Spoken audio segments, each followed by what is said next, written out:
শেখ হাসিনা এক ঝরে পড়া পাতা, অথচ এখনো জীবন্ত প্রাণবন্ত সবুজ পাতারা তাকে নিয়ে কথা বলে কেন? কারণ ইতিহাসে অনেক সময় সিরাজউদ্দৌলার চেয়েও মীর জাফরের নামই বেশি উচ্চারিত হয়। সিরাজ একটি ট্র্যাজেডির নাম, কিন্তু মীর জাফর এক কাল থেকে আরেক কালে টিকে থাকা। প্রতি সপ্তাহে সরকারি গোয়েন্দা সংস্থার পক্ষ থেকে প্রধানমন্ত্রীর কাছে একটি প্রতিবেদন জমা দেওয়া হয়। গতকাল বৃহস্পতিবার প্রধানমন্ত্রীর কাছে গোয়েন্দা সংস্থার পক্ষ থেকে যে রিপোর্টটি জমা দিয়েছে তার মধ্যে একটি চমৎকার ফাইন্ডিংস আছে। এছাড়া গতকাল এবং পরশুদিন আমি এই রূপান্তরের সত্যের পর্বে যে তথ্যগুলো দিয়েছিলাম, চারিদিকে এত খারাপ খবরের মাঝেও যখন দু একটা ইতিবাচক খবর দেখি তখন নিশ্চয়ই আমাদের ভালো লাগে। গত 2 সপ্তাহে আমাদের সামনে অনেকগুলো নেতিবাচক ঘটনা এসেছে, আমরা তার সাক্ষী হয়েছি। যেমন আওয়ামী লীগ করার অপরাধে আটক, পরবর্তী থানা হেফাজতে নির্যাতন এবং পরবর্তীতে জেলখানায় মৃত্যু। অর্থাৎ একদিনের মধ্যে এরকম ভয়ঙ্কর ঘটনা দেখলাম কুকুরের গলায় ইট বেঁধে ব্রিজের উপর থেকে ফেলে দিতে। আমরা দেখলাম তুরাগ কাণ্ড, অর্থাৎ আওয়ামী লীগের পক্ষে মিছিল করার অপরাধে 17 বছরের যুবককেও প্রাণ হারাতে হয়েছে। একদিন আগেই দেখলাম নরসিংদী আওয়ামী লীগের উপদেষ্টা তিনি সাংবাদিক সম্মেলন করে বললেন যে আজীবন বিএনপি হয়ে মরতে চায়, এবং তিনি খুবই দৃঢ়তার সঙ্গে বললেন যে আমি প্রকৃত অর্থে বিএনপি ছিলাম, এখন আবার বিএনপি হয়ে গেলাম। কিন্তু স্থানীয়দের অভিযোগে আমরা দেখেছি যে তিনি জাতীয় পার্টি করতেন, বিএনপি করেছেন, আওয়ামী লীগ করেছেন, আবার বিএনপিতে ফিরছেন, পরবর্তীতে আরেক সরকার ক্ষমতায় আসলে সেই দলেও তিনি যাবেন। মানে ডিগবাজি দিতে তিনি খুব সিদ্ধহস্ত। আওয়ামী লীগের একাধিক জেলা থেকে এরকম। আপনাকে বাস্তবতার মধ্যে থাকতে হবে। আপনার 20 কোটি মানুষ এখন আর এই কথা বলে না। 20 কোটি মানুষ এখন রাস্তায় গেলেই আপনি একটা রিক্সাওয়ালার সাথে এখানে কথা বলেন, একটা টঙ্গে যে চায় বিক্রি করে চা জিজ্ঞেস করেন, একটা গ্রামের বাজারে যান, তারা সবাই এখন বলছে, সবাই মেজরিটি বলছে যে ওই আমলটি ভালো ছিল। তাহলে আমি আর কি বলবো? আজকে ইলেকট্রিসিটি নাই গ্রামে। You go to any gram, I am telling you, rural এরিয়াতে যান, দেখেন অবস্থাটা কি। তো আমার কথা হচ্ছে যে শেখ হাসিনা ফিরে আসবে কি ফিরে আসবে না, সেটা একটা কথা বলেছে যে আমি এই বছর ফিরবো। তো সে যদি ফিরে আসে, সে কোন স্ট্র্যাটেজিতে ফিরবে, কিভাবে ফিরবে, এইটা দেখার বিষয়। Because this is not been clear. ওইটা ছাড়া তো শি উইল নট কাম। ওনার কি মাথা নষ্ট হয়েছে যে উনি এইসব হাত ঘাট না বেঁধে উনি চলে আসবেন? হাত ঘাট বান্ধবে ওনার অনেক কৌশল থাকবে, স্ট্র্যাটেজি থাকবে, এবং এই যে এইখানে যে প্রবলেমস গুলি আছে, আমার ধারণা হচ্ছে যে এইটার মধ্যে এই গভর্নমেন্টও ইনভলভ হবে ওনাকে ফিরিয়ে আনার জন্য। হয়তো কিছু কৌশলগত জিনিস আছে যার জন্য হচ্ছে না, বিকজ এইখানে দেখেন আপনার আর্মি চিফ চেঞ্জ হয়ে গেছে, we have a new army chief in India নাও। তো আমার কথা হচ্ছে যে আমরা যত দ্রুত আওয়ামী লীগকে মেইন স্ট্রিম পলিটিক্সে নিয়ে আসি, তত এই দেশের জন্য এবং সবার জন্য ভালো। আমরা তখন মিলে মিশে you have to unite the country. আপনি যদি দেশকে ইউনাইট না করতে পারেন, তাহলে কিন্তু আপনি কোনো ইকোনমি, কোনো চাইনা, কোনো মালয়েশিয়া কেউ আপনাকে হেল্প করতে পারবে না। দেশকে ইউনাইট করতে হবে, যেটা সবাই একসাথে মিলে কাজ করে। তা ওরা যদি পলিটিক্যাল মেইন স্ট্রিমে আসে, ওরা যদি এখানে কাজকর্ম করে, পলিটিক্যাল কাজকর্ম করে, তারা ভালো কথা বলে, তাহলে হোয়াট ইজ দ্য প্রবলেম? আপনার প্রবলেমটা কোথায়? আগে মনে হচ্ছে জুলাইয়ের সম্মান বোধহয় আর থাকছে না বলে জুলাইয়ের পক্ষ শক্তিদের একটা বিরাট অংশ বেশ শঙ্কিত, ক্ষুব্ধ হয়ে উঠেছেন।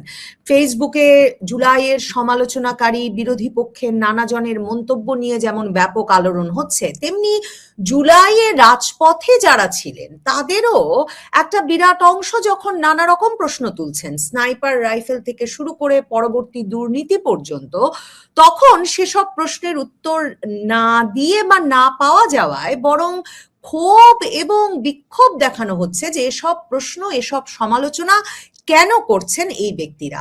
কিন্তু এসব প্রশ্নে বা মন্তব্যে বিক্ষোভ দেখালেই কি জুলাইয়ের সম্মান রক্ষিত হবে বা জুলাইয়ের ইতিহাস রক্ষিত হবে, কিংবা মানে প্রশ্ন ধামাচাপা দিলেই কি প্রশ্নগুলো আর কেউ কখনো করবেন না সেটাতেই নিশ্চিত হওয়া যাবে?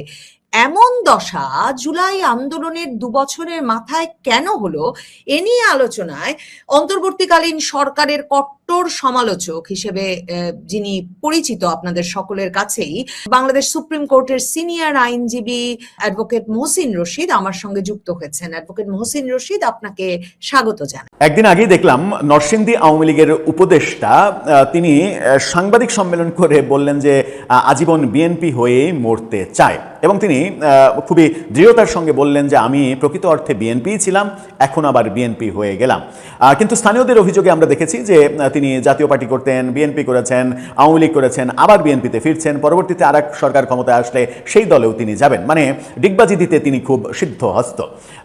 আওয়ামী লীগের একাধিক জেলা থেকে এরকম খবর এর আগে আমরা দেখেছি, অর্থাৎ দল পরিবর্তন করে তারা বিএনপিতে যোগ দিচ্ছে। এবার আওয়ামী লীগের জন্য ভয়ঙ্কর খবর যেটা এসেছে সেটা হচ্ছে গোপালগঞ্জ থেকে। গোপালগঞ্জের খুবই গুরুত্বপূর্ণ দুজন নেতাকে আমরা দেখছি তারা আওয়ামী লীগ ছাড়লেন সংবাদ সম্মেলন করে। গোপালগঞ্জে এরকম বিপর্যয় কেন আসছে? তাহলে কি অন্য কিছু হচ্ছে, নাকি তাদেরকে বাধ্য করা হচ্ছে? চলুন একটু গোপালগঞ্জ থেকে ফিরে আসি, কি হচ্ছে সেখানে।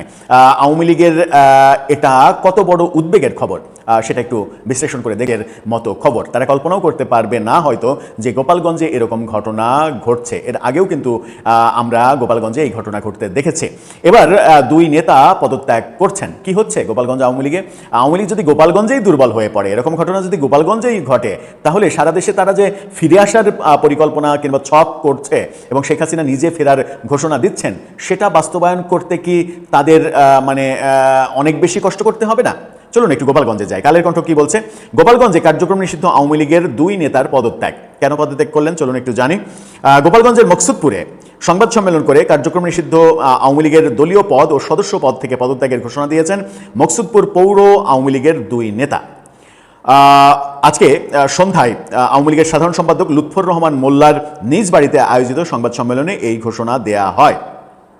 পদত্যাগের ঘোষণা দেওয়া দুই নেতা হলেন মকসুদপুর পৌর আওয়ামী লীগের সাধারণ সম্পাদক লুৎফর রহমান মোল্লা এবং সাংগঠনিক সম্পাদক রিপন মিয়া। সেক্রেটারি পদত্যাগ করছেন, উপজেলা সেক্রেটারি। বিশাল ব্যাপার কিন্তু, মানে এটা যদি অন্য জেলায় হতো তাহলে একটা ব্যাপার ছিল, গোপালগঞ্জে হচ্ছে, মকসুদপুরে হচ্ছে।